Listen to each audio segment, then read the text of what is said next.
Olá, ser, eu espero que tudo bem. Quem fala é o Prof. Sost e um assunto que com certeza vai aparecer nos seus vestibulares: vírus. E também no Exame Nacional do Ensino Médio.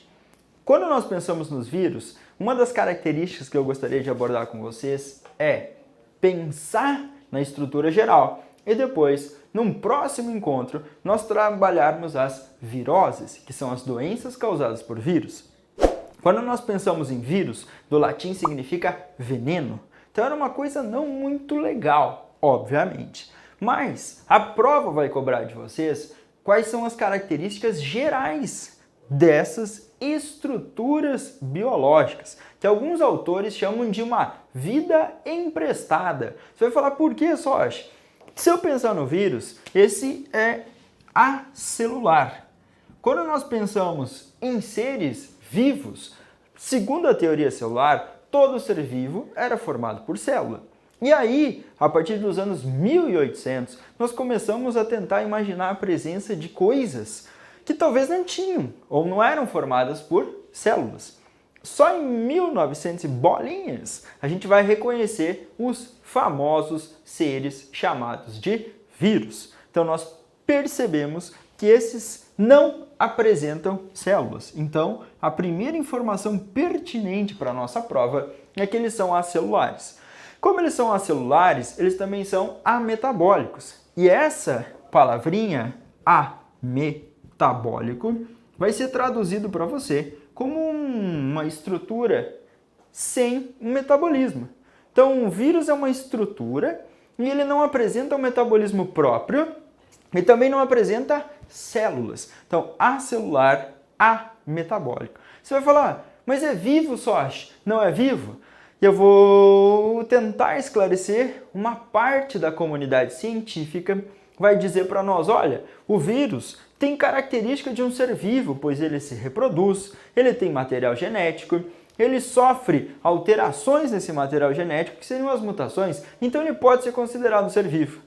Mas boa parte da comunidade científica vai falar, não, eles não são formados por células, eles não têm metabolismo. Se eles ficarem no ambiente, eles se cristalizam, eles não manifestam capacidades vitais.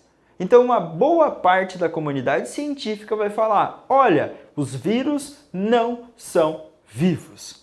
Quando os vírus exercem o seu parasitismo, aí sim eles manifestam as características dos seres vivos. Então a gente vai lembrar de uma outra característica. Qual é, prof? Eles são parasitas intracelulares obrigatórios. Então, parasitas, isso, intracelulares. Eles se desenvolvem no interior das unidades chamadas de células. Então, esses parasitas intracelulares obrigatórios. Para manifestar a característica de ser vivo, ele precisa parasitar uma célula. Independente da célula. Pode ser uma célula procariótica, pode ser uma célula eucariótica, pode ser uma célula animal, pode ser um vegetal, pode ser um fungo, mas ele estará exercendo o parasitismo. Quando ele está exercendo o parasitismo, aí ele manifesta as características de seres vivos. E uma quarta informação que as provas cobrarão de vocês é sobre o material genético. Os vírus apresentam ou DNA, então fica bem claro, DNA, ou RNA como material genético presente nos vírus. Se você comparar com as células, você vai lembrar que o material genético celular é o DNA, o ácido desoxirribonucleico. E aqui nós teremos ou DNA ou RNA como material genético. Alguns vírus apresentam esses dois tipos de ácidos nucleicos, tanto DNA quanto RNA. Entretanto, nesse tipo viral, que são os citomegalovírus, o DNA acaba sendo material genético. Então, mesmo ele tendo os dois, um vai exercer esse papel de material genético, de organizar a síntese proteica, de fazer duplicação. Então, para nossa regra, prova ou DNA ou RNA como material genético. Então, essa é a característica. Esses 4 tópicos são os mais comuns nos vestibulares e eu gostaria que você dominasse. Quando nós olhamos para a estrutura de um vírus, você vai falar, cara, mas ele está grande. Aí eu vou falar, sim, ele está grande, mas na imagem nós teremos uma noção aí você está visualizando do tamanho desses seres.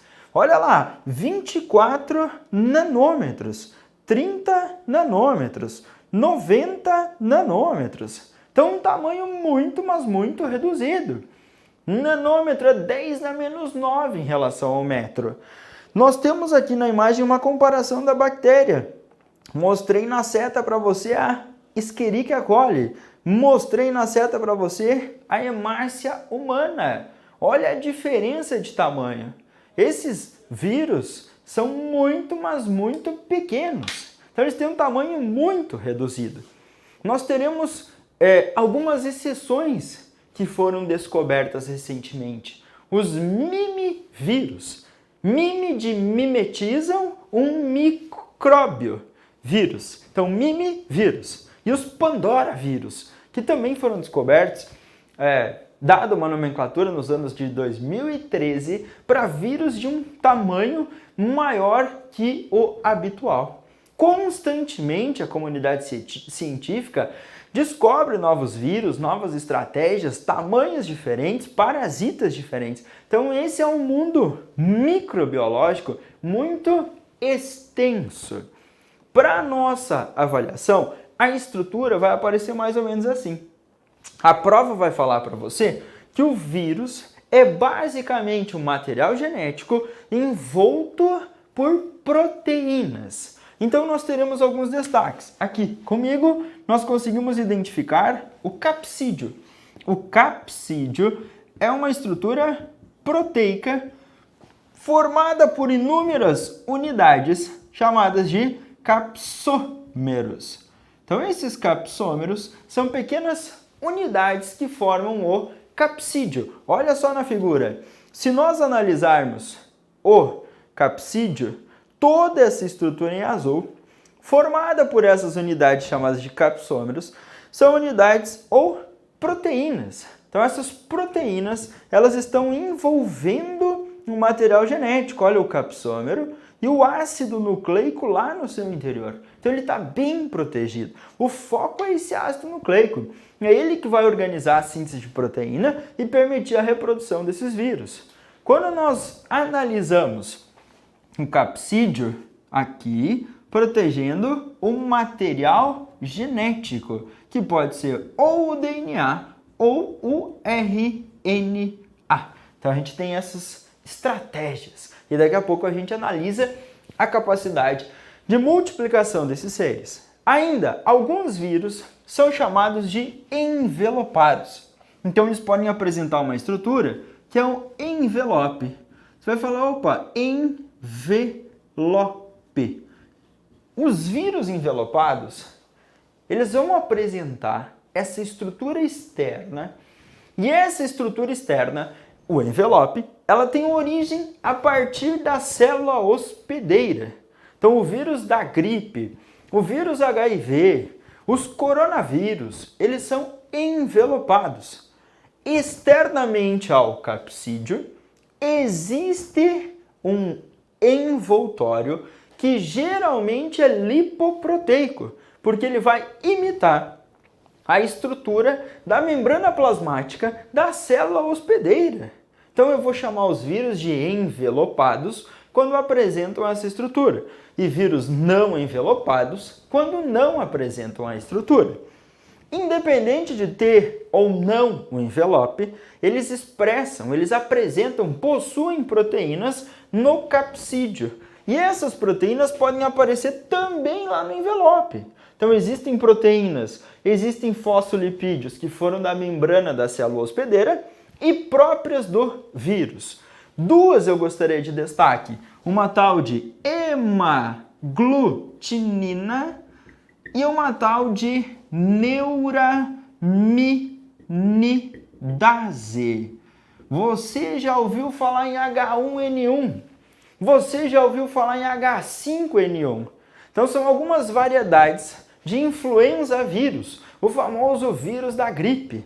E esse H e esse N, eles representam hemaglutinina e neuraminidase, que são proteínas presentes na estrutura externa, protegendo esse material genético. Muitos estudos apontam que essa hemaglutinina ela é muito, mas muito importante para a entrada do vírus na célula hospedeira. Como se fosse um esquema chave e fechadura. A hemaglutinina, ela liga-se a receptores na membrana da célula hospedeira e aí ela consegue dar um miguezinho e entrar nessa célula hospedeira. Muitos estudos apontam que essa neuraminidase, ela pode influenciar, mas alguns autores, eles falam que a neuraminidase está mais associada à saída desses vírus das células hospedeiras. Lembrando que o vírus ele tem que entrar na célula, liberar o seu material genético, esse material genético vai sequestrar a célula e fazer a célula trabalhar para o vírus, e aí esses novos vírus sairão da célula. Então essa neuraminidase seria uma estrutura, uma proteína importante para essa saída, para esse vírus infectar uma nova célula. Então nós temos aqui basicamente a estrutura desses vírus. Essas estruturas, elas são muito variadas, como eu citei, alguns envelopados, outros não envelopados. Capsídeo proteico envolvendo o material genético. Então o vírus é uma estrutura simples quando a gente compara lá com a célula, tanto procariótica quanto eucariótica. Aqui eu não vejo membrana plasmática, eu não vejo núcleo, ribossomo, retículo, mitocôndria, nada disso vai existir. É uma estrutura proteica protegendo, individualizando aquele material genético e pronto. Alguns autores ainda e alguns vestibulares já colocaram esse nome, eles vão bater o olho aqui e falar, olha, essa partícula viral é chamada de vírion. Então você pode ter uma representação. A partícula viral, toda essa estrutura aqui é um vírion. Esse vírion, ele vai entrar na célula, vai fazer o seu ciclo reprodutivo e isso vai caracterizar a vida de um vírus. Quando nós analisamos os componentes, nós podemos encontrar esse termo vírion para essa identificação de uma unidade ou uma partícula viral. Quando nós analisamos na figura, diferentes vírions e diferentes estruturas são perceptíveis. Estamos analisando ali um vírion do bacteriófago, um vírus que parasita especificamente bactérias. Então, bactério de bactéria, fago de comer ou se alimentar. E esse bacteriófago, ele vai se multiplicar no interior dessas unidades chamadas de bactérias. Conseguimos identificar ali a presença do DNA como material genético. Ele parece até uma nave, uma estrutura espacial. Tem uma placa, uma fibra da cauda. Essas estruturas aqui, ó, servem para ligação com a célula hospedeira. No caso, uma célula bacteriana. No caso, uma célula procariótica. Esse bacteriófago injeta o material genético, que é o DNA, na célula hospedeira, e esse DNA vai sequestrar a célula num ciclo reprodutivo. Então nós pensaremos agora, basicamente, na capacidade desses vírus conseguirem um fenômeno muito importante para a evolução, que é a reprodução. Então a capacidade reprodutiva desses vírus. E isso estará diretamente associado a material genético. Por quê, prof? Os vírus de DNA, eles podem ser chamados de adenovírus.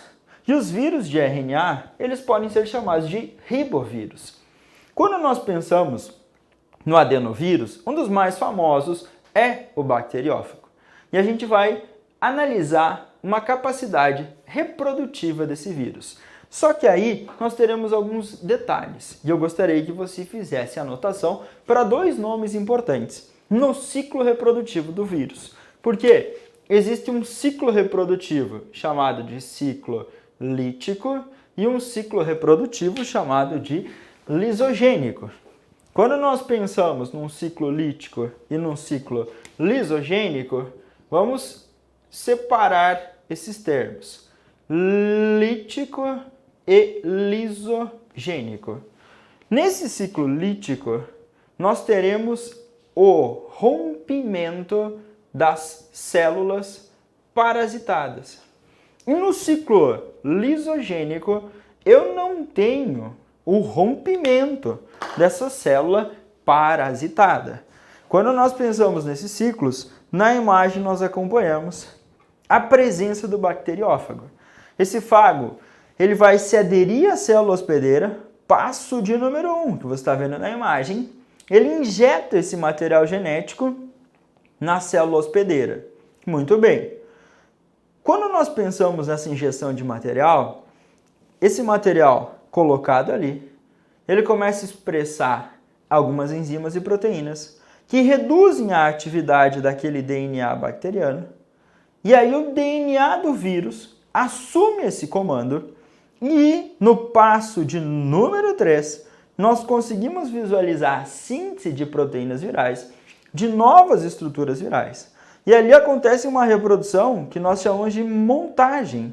Alguns autores vão falar os vírus apresentam uma reprodução por montagem. Eles vão construindo essas partes e aí depois ocorre a lise celular ou estouro lá no passo de número 4. Então isso é um ciclo lítico. Se você olhar no ciclo lisogênico, nós teremos lise, a quebra, gênico de gene. Eu gostaria que você observasse o passo 3b. O DNA do fago integra-se ao cromossomo bacteriano. Fago ou bacteriófago é o nome dado a esse vírus. Então ele se integra, ocorre uma integração. E aí, um termo interessante para nós. No ciclo lisogênico, ocorre a formação de profago ou provírus. Esse profago ou provírus é, para as nossas provas, o DNA viral mais o DNA celular. Então a gente vai fazer uma junção. DNA viral mais um tal de DNA celular. Muito bom. Isso a prova pode explorar de nós. Profago ou provírus existe no ciclo lisogênico quando ocorre a integração do DNA viral ao DNA celular. Isso permite que a bactéria, por exemplo, faça a sua divisão, a sua cisparidade ou bipartição. E a bactéria carrega essa informação e aquele provírus ele vai existir já lá nas novas bactérias. Para você entender, o vírus é muito, mas muito esperto em introduzir no material genético bacteriano a sua sequência de informação. E quando ele introduziu essa sequência ali em rosinha, você consegue identificar, naquela cor diferente, você consegue identificar que essas novas bactérias já vão carregar essa informação. E quando elas carregam essa informação, elas depois podem expressar o DNA desse vírus, e expressando o DNA desse vírus, elas permitem a formação de RNA mensageiro, que vai utilizar o ribossomo dessa célula hospedeira, vai produzir novos capsídeos, estruturas virais, e aí esses vírus sairão. Você vai analisar, opa, Sochi, pode acontecer então o ciclo lisogênico acompanhado de um ciclo lítico? Eu vou falar assim, pode. As estratégias virais são as mais diferentes possíveis. Um destaque para os vestíbulos é lisogênico, ocorre a formação de profago ou provírus. No ciclo lítico a gente não tem.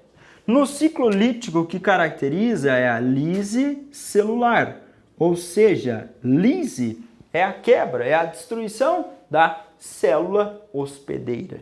Então, isso nós temos como destaque para ciclo reprodutivo dos vírus. Então, a prova pode chamar de lítico, lise, rompimento da célula hospedeira.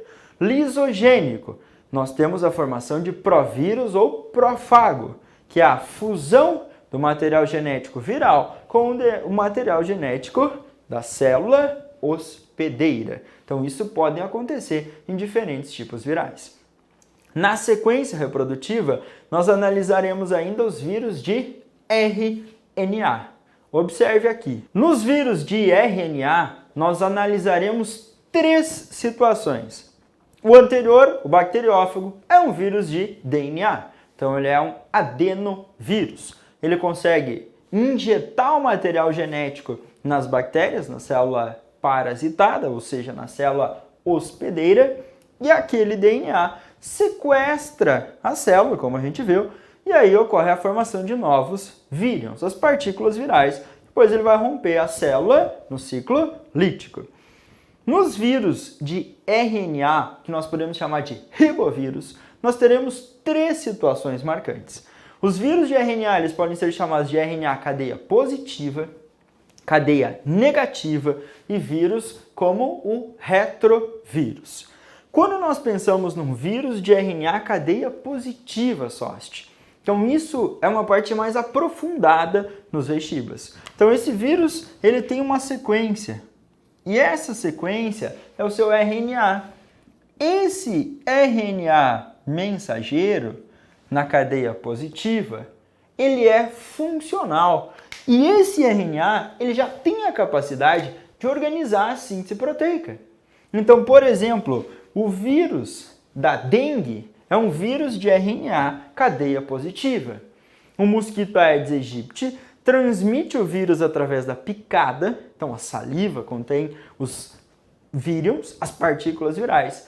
Elas entram, têm acesso ao nosso organismo e o RNA mensageiro do vírus já consegue organizar a síntese de proteínas. Então o vírus é RNA cadeia positiva quando essa sequência de RNA mensageira diretamente organiza a síntese de proteínas que farão parte da estrutura do capsídeo do vírus. Muito bem, então ele é chamado de vírus RNA cadeia positiva. Eu tenho um vírus de RNA cadeia negativa como o vírus da gripe. Esse RNA cadeia negativa, ele vai ter uma sequência de letras A, U, G, C, que são as letras do famoso ácido ribonucleico.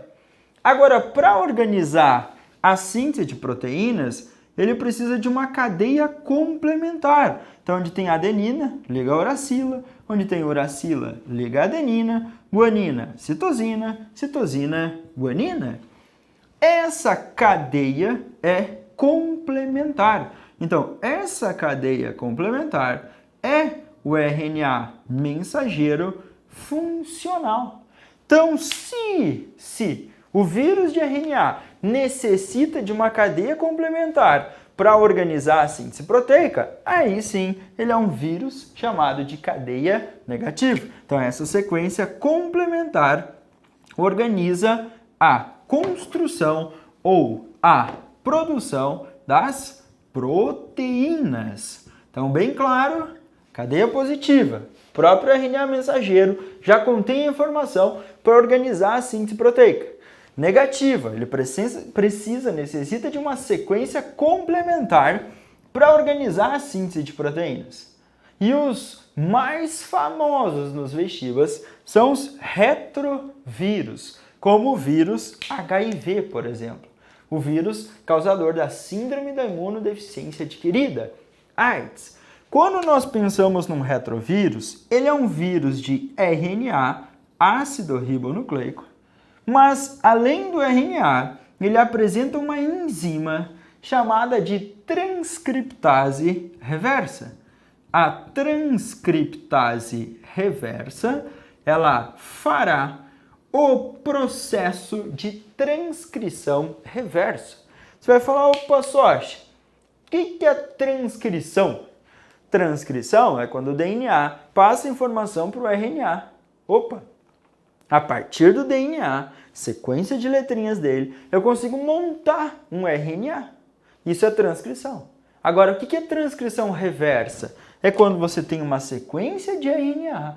Essa sequência de RNA ela serve de molde e a partir do RNA você monta o ácido desoxirribonucleico, ou seja, o DNA. Quando você constrói esse DNA lá na célula hospedeira, esse DNA ele organiza a formação de um RNA viral. Esse RNA viral, ele vai orientar a formação das proteínas virais. E aí nós teremos a formação de novas partículas virais ou vírus no interior da célula hospedeira.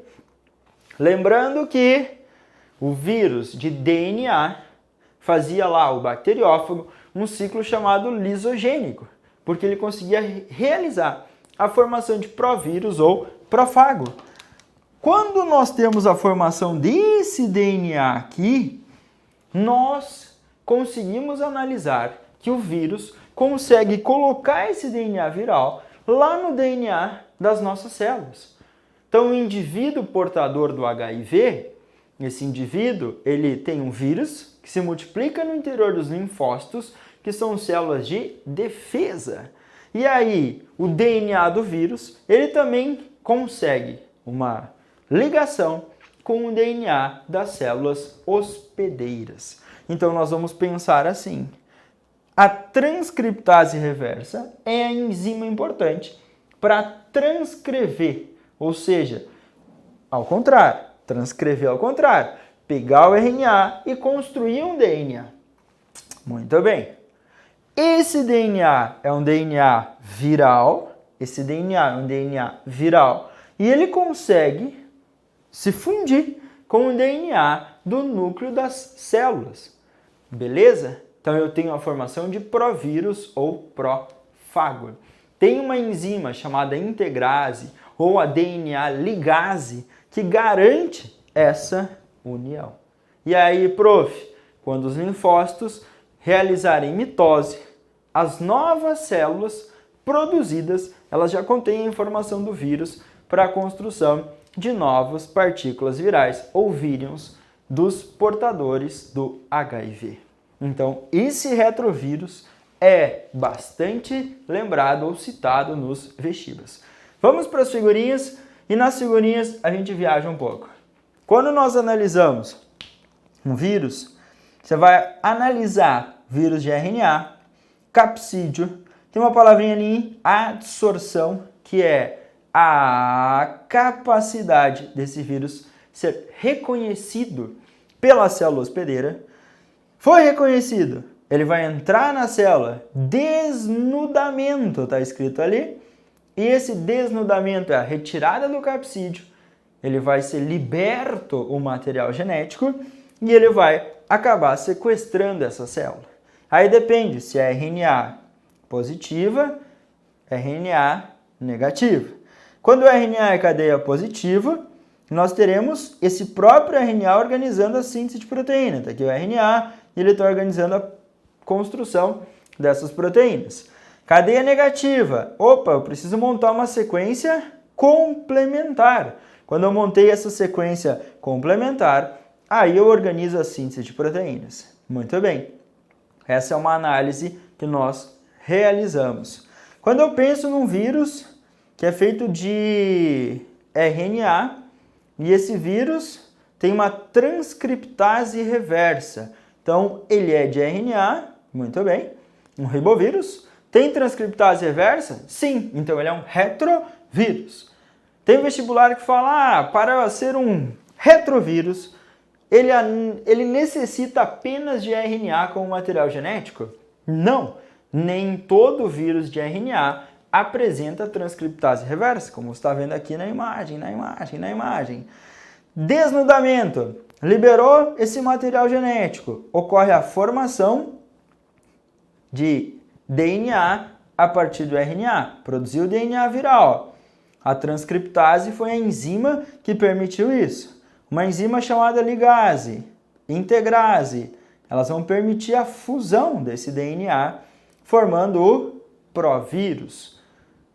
Formou provírus, DNA viral mais DNA celular. Esse DNA expressa RNAs que organizam a síntese de proteínas e montagem, formação e saída de novos vírus. Perceba que esses vírus são piratas biológicos. Alguns biólogos falam que os vírus são formas de vida emprestada, que ele não seria vivo se ele não estivesse realizando esse parasitismo obrigatório. Então, parasita intracelular obrigatório, essencial para nós analisarmos essa característica reprodutiva e essa característica específica dos vírus. Gostaria que você lembrasse de alguns tópicos importantes.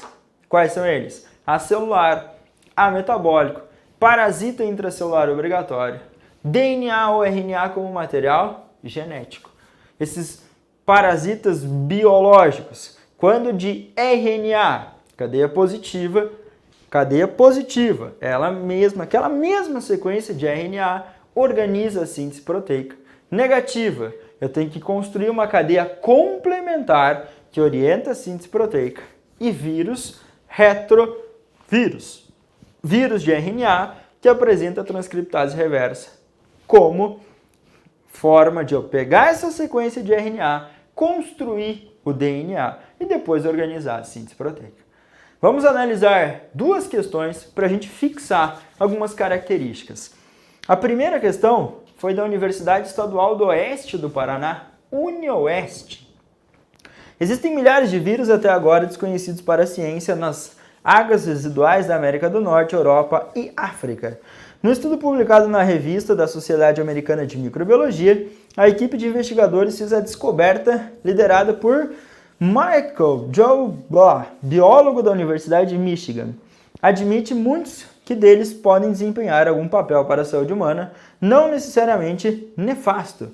Sabe-se que existem na Terra 1,8 milhões de espécies e todas elas albergam um número indeterminado de vírus. Mesmo assim, apenas 3 mil vírus estão identificados e classificados.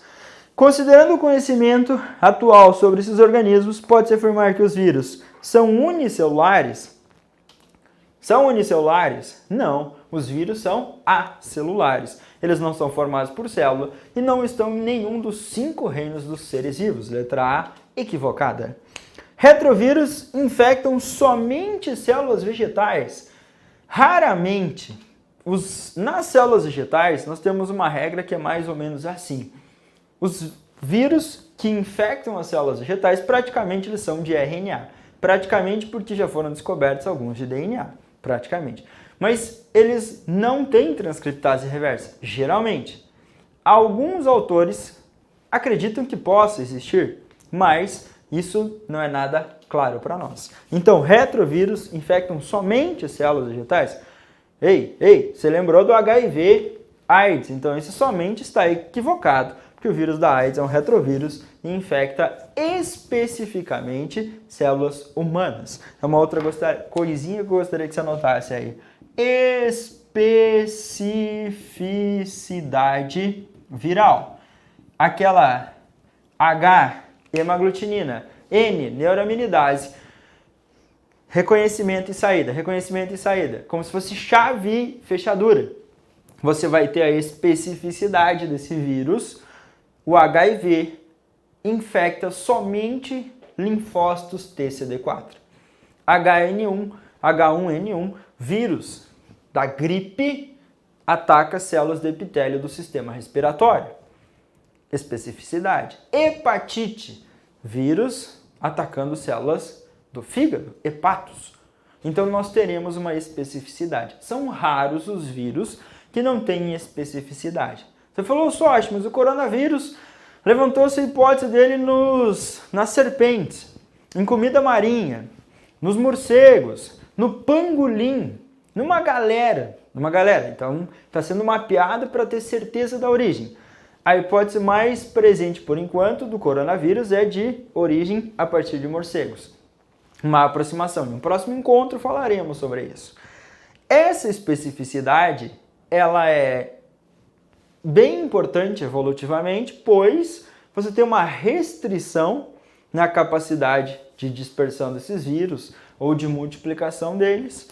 E as regras da seleção natural, elas estão aí para os diferentes sistemas vivos ou que emprestam a vida. Isso também vale para os vírus.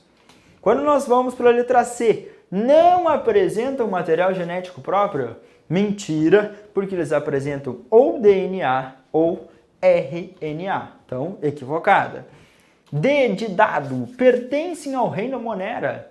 Os vírus não apresentam ou não estão classificados em nenhum dos reinos dos seres vivos, porque um dos critérios utilizados lá para os reinos é que esses vírus não possuem células. E lá na classificação dos reinos, nós temos como critério a presença de célula. Então, eles não estão em nenhum dos reinos da classificação dos seres vivos. Quando nós pensamos em classificação de vírus, tem o Comitê Internacional de Taxonomia Viral. E aí a gente classifica em família, Coronaviridae, Flaviviridae, então são famílias de vírus. Depois nós teremos gêneros e espécies virais, dependendo do material genético. De acordo com a identidade do material genético, nós temos uma espécie de vírus, mas a letra D está equivocada, elas não estão em nenhum dos 5 reinos. Letra E, podem infectar células procarióticas e eucarióticas? Essa está correta.